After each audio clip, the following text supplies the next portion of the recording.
In SolidWorks, you can change your document's system of units from two different places. First, you have the units listed in your status bar. Right now, I am in inch, pound, seconds. I can change over to another one of the unit systems here, such as millimeter, gram, seconds. I will click on that.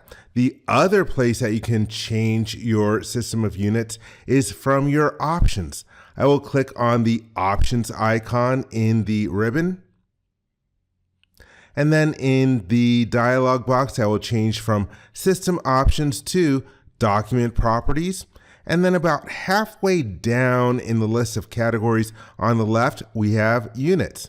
When I click on that, it shows our 4 different standard systems of units. So for example, I can change from millimeter, gram, seconds to centimeter, gram, seconds, or you can even choose a custom system of units.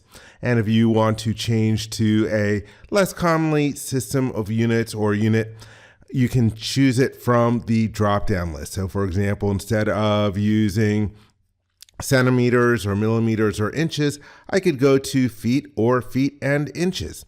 But let me change to meters in this situation. You also have the number of decimal places you want displayed.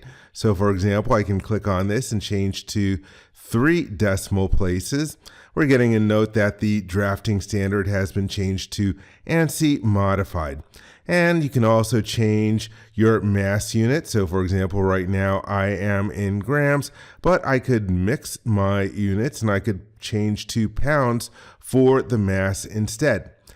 If you look lower down, we have the choices for how we are going to handle decimal rounding.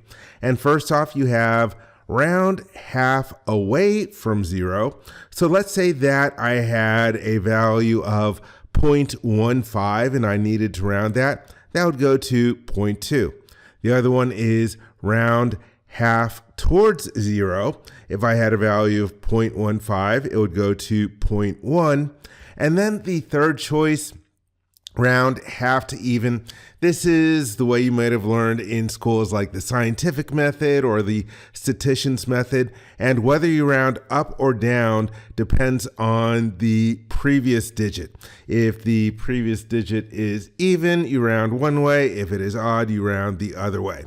And then there's the choice to truncate without rounding. So if you have something like 0.18, that will go to 0.1. It won't go to 0.2 like you expect. And so after we change our set of units, we can click the OK button. And in that way, we have changed our system of units for our document in SolidWorks.